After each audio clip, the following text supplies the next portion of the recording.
En 2024, c'est un festival de nouveautés chez Audi. Il présente le nouveau Q5, la nouvelle Audi A6 électrique, mais également cette auto qui est derrière moi, c'est la dernière génération d'Audi A4.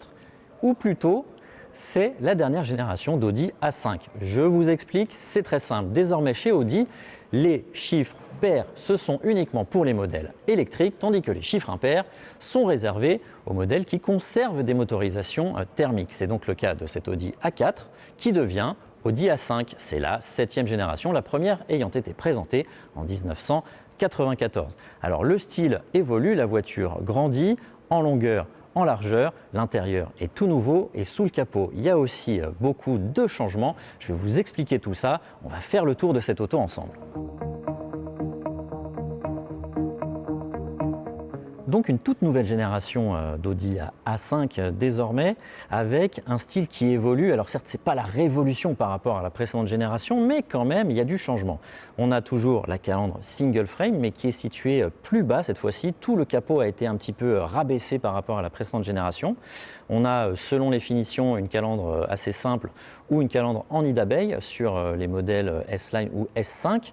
On a évidemment de nouvelles optiques avec un gros travail qui a été fait sur la signature lumineuse, avec des animations quand on entre dans la voiture, quand on en sort, avec la possibilité de choisir la signature lumineuse.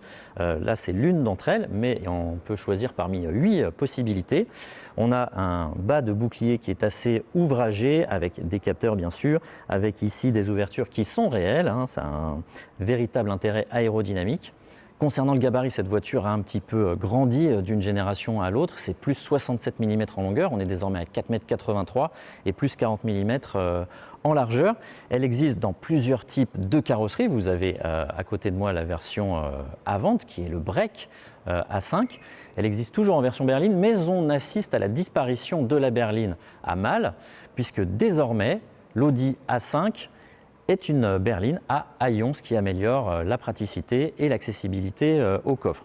Bon, on continue le tour de cette voiture pour arriver sur la partie arrière de ce break qui est toujours aussi joliment dessiné, ça c'est notre avis, vous pouvez ne pas être d'accord, mais en tout cas donc on a une lunette qui est assez inclinée et toujours une signature lumineuse qui est extrêmement travaillée par Audi avec la possibilité à l'arrière comme à l'avant de choisir sa signature lumineuse parmi 8 choix. Ces feux arrière peuvent afficher, par exemple quand on se met en warning, un petit triangle aussi à l'intérieur. Ils peuvent en quelque sorte communiquer avec les voitures qui sont derrière. Et vous le voyez, le bandeau lumineux relie les feux, mais ça c'est du classique. Je vous le disais, donc une version break, une version berline, mais également une version plus sportive S5 qui est toujours au catalogue. On va maintenant passer à l'intérieur de cette nouveauté, je vais vous montrer ce qui évolue. Eh bien, à l'intérieur de l'habitacle, vous le constatez avec moi, il y a quand même beaucoup d'évolutions à l'intérieur de cette nouveauté, de cette A5, avec en particulier quand même ce grand double écran qui est incurvé, tourné vers le conducteur. On a devant soi un écran de 11,9 pouces de diagonale. Pour tout ce qui est multimédia, on a 14,5 pouces de diagonale. Et en option, bien sûr, le passager peut avoir son propre écran puisqu'il a à sa disposition un petit rappel de tout ce qui est multimédia sur un écran de 10,9 pouces de diagonale exactement. Et on a un petit système qui est heureusement présent, qui permet d'occulter l'écran et de ne pas perturber le conducteur dans sa conduite. Le dessin est assez sympathique, on a de la lumière d'ambiance comme c'est le cas dans toutes les nouveautés aujourd'hui, premium comme généraliste. Et on a une qualité des matériaux qui est assez inégale, je dois dire, avec de très beaux matériaux en haut de planche de bord et partout où on pose ses mains. Mais il y a, Audi laisse passer quand même quelques plastiques qui sont un petit peu plus bas de gamme, qui sonnent un petit peu plus creux. Bon, ça c'était le cas dans à peu près toutes leurs dernières nouveautés. C'est moins pire dans cette Audi A4 et on retiendra quand même que les assemblages, eux, sont très très bons, ça bouge pas du tout et a priori ça durera dans le temps sans problème. Au niveau de l'équipement, cette nouveauté propose toutes les aides à la conduite que l'on connaît aujourd'hui habituellement, beaucoup de connectivité. On regrettera par contre que les commandes de la climatisation soient ici situées sur l'écran. Il faut passer par lui pour les contrôler. Il n'y a pas de commande physique. Et je retiens la présence d'un toit ouvrant qui est vitré, qui ne s'ouvre pas, mais qui peut s'occulter. Regardez. Hop là. Et là, on est protégé du soleil et de la chaleur. on peut évidemment, voilà, il se retire, il s'occulte par segment.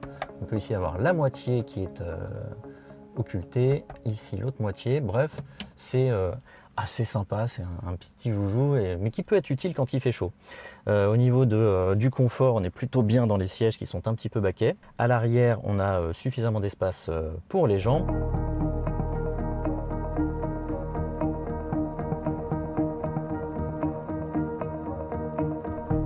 Bien sûr, la nouvelle A5 fait le plein d'équipements de confort et de sécurité. Elle est parfaitement digne de sa catégorie premium.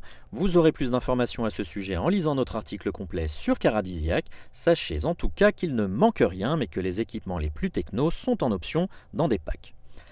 Techniquement, la nouvelle A5 repose sur une nouvelle plateforme appelée PPC pour Premium Platform Combustion et réservée au modèle thermique. Elle permet une configuration micro-hybride 48 volts qui utilise un petit moteur électrique qui ajoute 24 chevaux de puissance au moteur thermique et une batterie hybride de 1,7 kWh de capacité. Elle permet de faire baisser les émissions de CO2 entre 10 et 17 grammes suivant la motorisation et permet aussi de rouler en 100% électrique mais seulement pendant les manœuvres et à toute petite vitesse. La nouvelle A5 propose donc en entrée de gamme un 2 litres TFSI de 150 chevaux ou de 204 chevaux qui ne dispose pas de la micro-hybridation. Le 204 chevaux est disponible en transmission Quattro. Vient ensuite un 2 litres TDI de 204 chevaux, micro-hybridé cette fois-ci, disponible en traction ou en 4x4. Enfin, la version S5 dispose d'un V6 3 litres de 367 chevaux, micro-hybride lui aussi, et disponible en transmission Quattro uniquement. La boîte DSG à double embrayage est de série sur tous les moteurs, tandis que le châssis piloté est en option sur toutes les versions, les finitions S-Line et S5, bénéficiant d'un châssis sport ABC de 20 mm. J'étais personnellement très fan de la toute première génération d'Audi A4, dont j'ai été propriétaire, d'une version break d'ailleurs, pour votre information. Eh bien, je suis relativement fan de cette dernière génération. Je trouve qu'esthétiquement, elle est assez aboutie. Vous voyez, là, je suis derrière pour cette conclusion. Vous avez derrière moi la version S5 en version berline que je trouve effectivement très jolie et beaucoup plus pratique en plus avec le haillon comme l'ancienne A5 Sportback en fait, même si elle perd la dénomination. Alors je termine cette petite présentation par les tarifs. On connaît déjà ceux de l'entrée de gamme qui se vendra à partir de 45 000 €, donc en version 2 litres TSI de 150 chevaux en version d'entrée de gamme. Pour les commandes, c'est à partir de ce mois de juillet. Vous pouvez déjà aller voir votre concessionnaire Audi et les premières livraisons interviendront au mois de novembre 2024.